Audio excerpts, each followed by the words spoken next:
باب ما جاء فی القراءۃ فی صلاۃ العشاء، عشاء کی نماز میں مسنون قراءت کا بیان۔ نماز میں مسنون قراءت متعین ہے۔ تو بتایا تھا کہ فجر میں اور ظہر میں طوال مفصل کی کوئی مکمل ایک سورت پڑھنا مسنون ہے ہر رکعت میں، فجر میں اور ظہر میں طوال مفصل یعنی سورہ حجرات سے لے کر سورہ بروج تک کی کوئی صورتوں میں سے کوئی ایک صورت ہر ایک رکعت میں پڑھنا کیا ہے؟ مسنون ہے۔ آدھی صورت اگر کوئی پڑھے تو اس سے سنت ادا نہیں ہوگی۔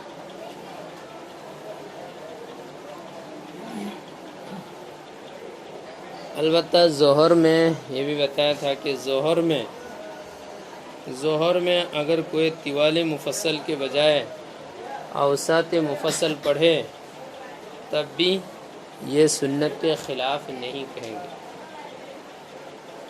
اوسط مفصل اگر پڑھ رہے ہیں تب بھی سنت کے خلاف نہیں کہیں گے، سنت کے اندر ہی مانا جائے گا۔ اور رہ گئے ہیں پھر مغرب عصر اور عشاء میں بھی قرات ہمارے یہاں کیا ہے؟ برابر ہے تقریباً۔ ان دونوں نمازوں میں اوسط مفصل کی صورتیں پڑھنا کیا ہے؟ مسنون ہے۔ اور اوسط مفصل یہ سورہ طارق سے لے کر سورہ بینہ تک ہے، سورہ طارق سے سورہ بینہ تک ہے۔ کتابوں میں اس سلسلے میں بہت زیادہ الٹے سیدھے لکھتے ہیں۔ وہ سب جو باتیں کتابوں میں لکھی ہوئی ہیں اس میں یہی کدھر کہے گا کہ سورہ بروج سے لے کر سورہ بینہ تک، یہ صحیح نہیں، سورہ بروج سے نہیں، سورہ بروج تو ادھر چلا گیا، اس لیے سورہ طارق سے لے کر سورہ بینہ تک۔ اور پھر سورہ قصار مفصل کا جو مسئلہ آئے گا وہ سورہ زلزال سے لے کر آخر تک، سورہ ناس اس میں داخل ہو جائے گا، سورہ ناس تک۔ تو عشاء میں اور عصر میں اوسط مفصل کی صورتوں میں سے کوئی ایک صورت مکمل پڑھنا سنت ہے۔ اس میں بھی اگر آدھی صورت یا ادھر ادھر الٹے سیدھے کر کے کچھ حصہ پڑھ دے تو سنت ادا نہیں۔ یہ قرات کرنا سنت ہے، بعض کتابوں میں مستحب لکھتے ہیں، وہاں مستحب بمانا وہی سنت ہے، مستحب بمانا سنت ہے۔ اور مغرب میں قصار مفصل کی صورتوں میں سے کوئی ایک صورت پڑھنا وہ بھی سنت ہے۔ اس طرح پانچوں نماز کی جو قرات ہے وہ مسنون قرات جو ہے وہ متعین ہے۔ کسی ایک صورت کو یا کسی چند صورتوں کو مخصوص کر لینا کسی نماز کے لیے یہ مکروہ ہے۔ جیسے ہر روز فجر میں مان لو کوئی ایک صورت پڑھ رہا ہے یا اکثر و بیشتر ایک ہی صورت پڑھ رہا ہے، یہ سب کیا ہے؟ مکروہ ہوگا۔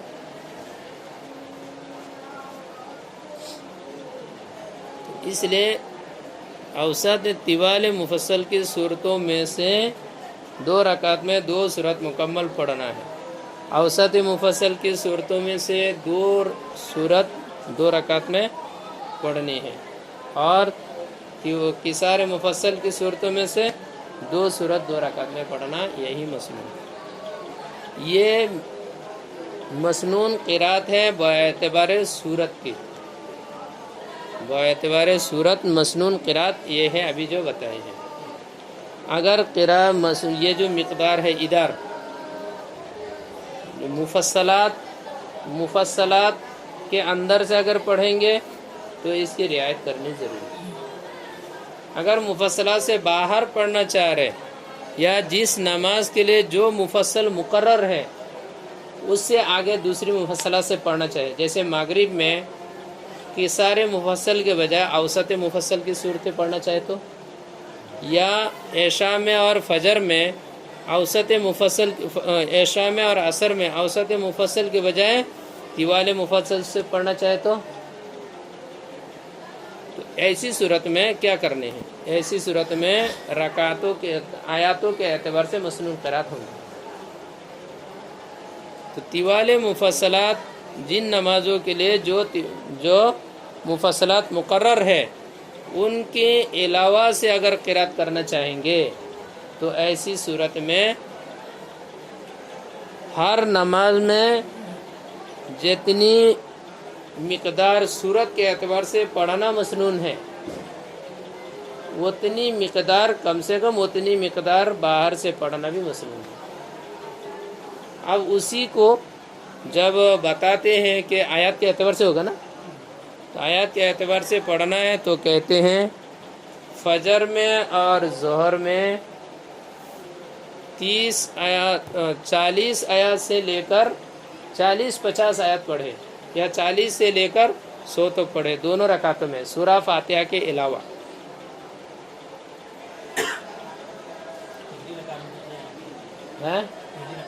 پہلی رکعت دوسری رکعت سے طویل ہونا چاہیے، یہ بھی قاعدہ ہے، یہ بات یہاں نہیں ہو رہی ہے، لیکن پہلی رکعت میں دوسری رکعت کے مقابلے میں قرات زیادہ ہونی چاہیے۔ یہ بھی ایک مسئلہ ہے، بخاری شریف میں باب بھی آتا ہے اس کے بارے میں کہ ہر نماز میں ہمارے یہاں امام صاحب رحمۃ اللہ علیہ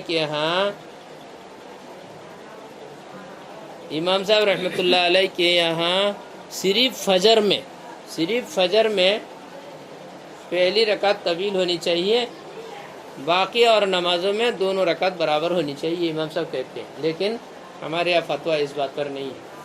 حنفیہ کے یہاں فتویٰ بھی اسی میں ہے کہ ہر نماز میں پہلی رکعت بمقابلہ دوسری رکعت میں کچھ طویل ہونی چاہیے، پہلی رکعت بمقابلہ دوسری رکعت کے کچھ طویل ہونا چاہیے قرات میں۔ بہرحال مفصلات کے باہر سے اگر قرات کریں ایسی صورت میں آیاتوں کے اعتبار سے مسنون قرات ہے۔ ابھی بتایا کہ ظہر میں اور فجر اور ظہر میں طوال مفصل کی مقدار تلاوت کریں، اور اس کی کتنی مقدار ہوں گے تو کہتے ہیں آیاتوں کے اعتبار سے 40-50 آیات کم سے کم دونوں رکعت میں پڑھے، کم سے کم، بلکہ بعض ابھی جو کتاب وہاں پڑھی تھی وَرُوِيَ عَنْهُ أَنَّهُ كَانَ يَقْرَأُ فِي الْفَجْرِ مِنْ 60 آیَةً إِلَى 100 سے 60 سے 100 تک تلاوت کرے، دونوں رکعتوں میں سورہ فاتحہ کے علاوہ کم سے کم 60 سے 100 تک پڑھنا چاہیے، یعنی 60 سے کم نہیں، 100 سے زیادہ نہیں، یہ معنی ہے۔ یہی مسئلہ ظہر میں بھی ہے، ظہر میں بھی یہی ہے، ہاں البتہ ظہر میں کچھ کم کرنے سے بھی سنت کے خلاف نہیں کہیں، اس لیے تو وہ آیا تھا نا کہ ظہر میں آپ صلی اللہ علیہ وسلم کتنی پڑھتے تھے، وہ دیا ہے پہلی رکعت میں 30 آیات کے برابر، دوسری آیت میں 15، اس طرح 45 آیات اس میں بھی ہو رہے، دیکھو 45، 40 سے 40-50 جو کہہ رہے ہیں تو کم سے کم 45 آیات اس میں بھی آ رہے ہیں، اس طرح ظہر میں بھی 40-45 آیتیں پڑھنا چاہیے کم سے کم، اگر آیات کے اعتبار سے پڑھے تو۔ اور عصر اور عشاء میں آیاتوں کے اعتبار سے اگر پڑھے تو 15-20 آیاتیں پڑھنی چاہیے دونوں رکعتوں میں کم سے کم 15-20 آیات پڑھنا چاہیے، سورہ فاتحہ کے علاوہ، اس میں سورہ فاتحہ داخل نہیں ہوگا، سورہ فاتحہ کے علاوہ 15-20 آیات پڑھنی چاہیے۔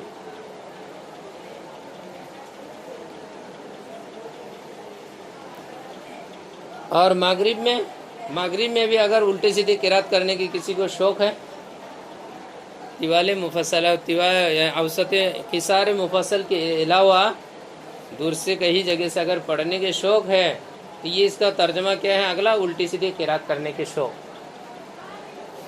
تو اگر ایسی شوق کسی کو ہے تو پھر ان کے لیے کم سے کم معیار معلوم ہونا ضروری ہے کہ ہر رکعت میں سورہ فاتحہ کے علاوہ 4-5 آیات تلاوت کرنا چاہیے. ہر آیات میں، ہاں ہر رکعت میں 4-5 آیات 5 آیات تلاوت کرنی چاہیے. ایسے لکھتے ہیں 4 آیات 5 آیات یا 6 آیات ایسے پڑھ لیں، اس سے زیادہ نہیں پڑھنا چاہیے.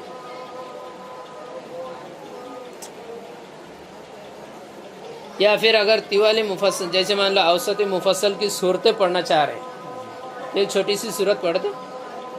جیسے اگر علم نشرہ پڑھ رہے ہیں تو پوری صورت پڑھے، یہ بھی سنت کے اندر داخل کریں. پوری صورت پڑھنے سے بھی سنت کے خلاف نہیں کہیں گے، سنت ہی ہوں گی.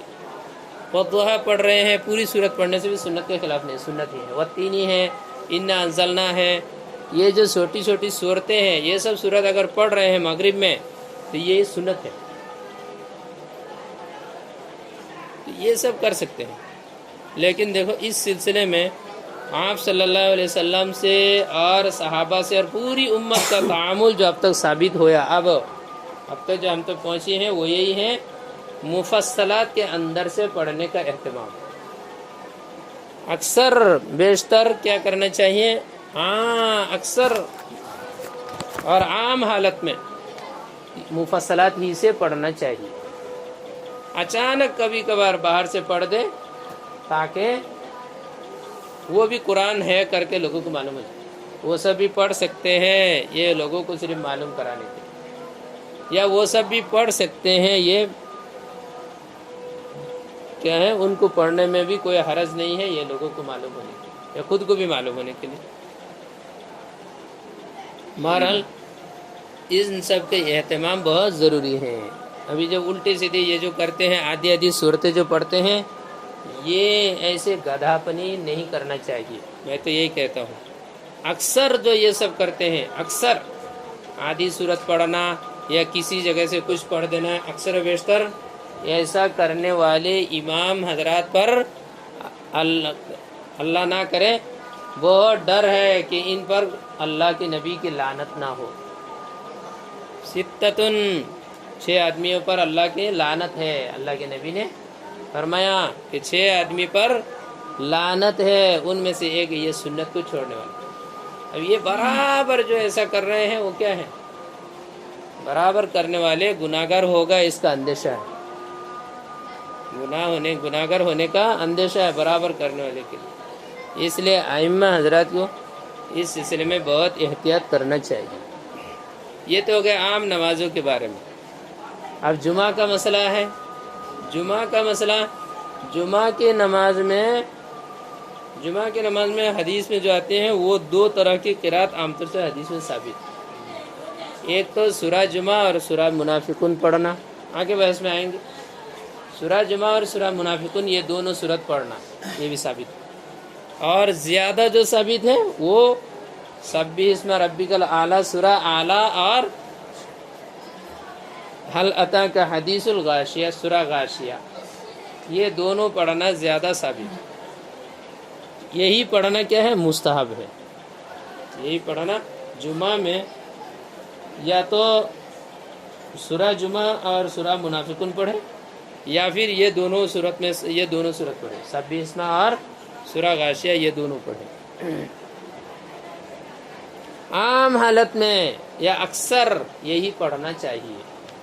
اچانک کبھی کبھار اس کے علاوہ پڑھ دیں تو کوئی حرج نہیں ہوں گی، سنت کے خلاف نہیں کہیں گے.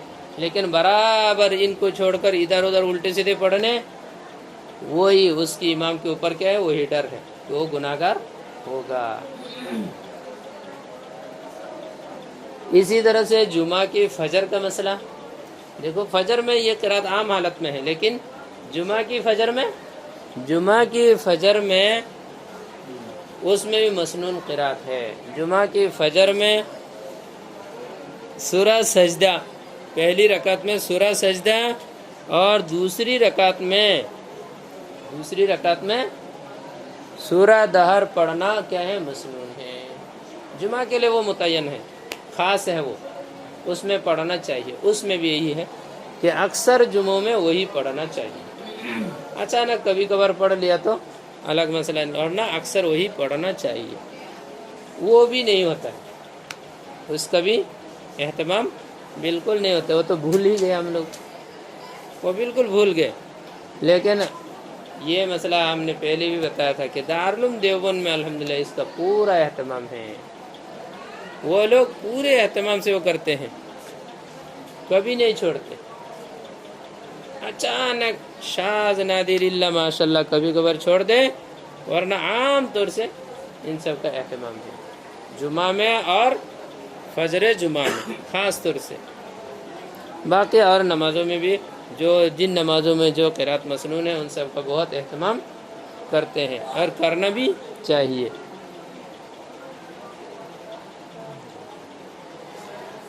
یہ ہو گئے فرض نماز سے متعلق باتیں. اس کے علاوہ اور جو نماز ہے جیسے سنن و مستحبات میں بھی بہت نمازوں میں بہت قرات ہے. وطر میں 3 رکعت میں 3 سورت پڑھنا وہ بھی مسنون ہے. سبح اسم ربک الاعلی، قل یا ایھا الکافرون اور قل ھو اللہ احد. یہ 3 سورت پڑھنا وطر میں کیا ہے؟ سنت ہے. اور مغرب کی 2 سنت میں اور فجر کی 2 سنت میں سورہ اخلاصین پڑھنا. اس کو اخلاصین بولتے ہیں، سورۃ الاخلاصین. سورہ اخلاص یعنی قل یا ایھا الکافرون اور قل ھو اللہ احد، یہ دونوں پڑھنا مسئلہ ہے. ان دونوں ہیں فجر کے 2 سنت اور مغرب کے 2 سنت میں یہ دونوں پڑھنا کیا ہے؟ مسنون ہے. اس طرح ان سب کے کیا ہے؟ اہتمام کرنا چاہیے. لیکن آج کل تو ماشاءاللہ یہ ہو گئے صرف پڑھنے کے لیے اور پڑھانے کے لیے، سننے کے لیے، سنانے کے لیے، اور عمل کے لیے تو بالکل نہیں ہے. عمل کے لیے فرشتہ بہت جلدی اترے گا، باقی زیادہ وہ نہیں ہے. فرشتہ اتر کے ان سالوں کو سب کو ختم کر دے گا اور پھر عمل فرشتہ خود کر دے گا. اللہ کے عذاب کے انتظار میں ہے. جب اللہ کے عذاب آ جائے گا، سب آدمی ختم ہو جائے گا تو فرشتہ کرتے رہے گا. تو آج کل ایسا ماحول بن گیا ہے، ہم لوگوں کو کوئی کچھ بھی پڑھ لے، کچھ بھی سن لے، کچھ بھی سنا دے. سنا دیا، سنانے کا کام تھا، سنا دیا، لیکن خود کو عمل کی ضرورت نہیں. اسی طرح سے سننا تھا، سن لیا، عمل کی ضرورت نہیں. بالکل ایسے ہی لگ رہا معاملہ. صرف سننا ہے، سنانا ہے اور پڑھنا ہے، پڑھانا ہے. عمل کی کوئی خاص نہیں، بالکل ضرورت نہیں. صرف سننے سے بس کام چل جاتا ہے، پڑھنے سے کام چل جاتا ہے، پڑھانے سے کام چل جاتا ہے. عمل کی خاص ضرورت نہیں ہے. یہ سب سے بڑی مصیبت آ گئی ہے. اسی لیے کسی کو کوئی مسئلہ بھی معلوم نہیں ہے، کسی کو کچھ پتہ نہیں ہے.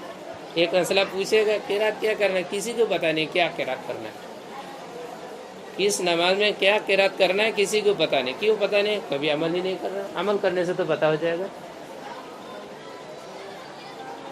یہ عمل نہ ہونے کی وجہ سے علم بھی نہیں آ رہا، برکت بھی نہیں ہے. علم حاصل کر رہا، آج کر لیا، کل بھول گیا. کیوں؟ عمل نہیں ہے. ایسا نہیں ہونا چاہیے، بلکہ جو پڑھا ہے اس پر عمل کرنا چاہیے. عمل کرنے سے ہی وہ محفوظ رہتا ہے. علم محفوظ رہتا ہے عمل سے. علما من عملا، علما بما عملا، علما بما عملا یا علما من عملا، یہ بھی صحیح ہے. علما من عملا، جس نے عمل کیا اس نے سیکھ لیا، اور جس نے عمل نہیں کیا وہ کہاں خاک سے گئے. اسی طرح سے جس علم پر عمل کر لیا اس نے کیا کر لیا؟ سیکھ لیا. جس حکم پر عمل کر لیا اس حکم کو اس نے سیکھ لیا. اس لیے عمل کرنا چاہیے، اہتمام کرنا چاہیے. تو یہ عشاء کے بارے میں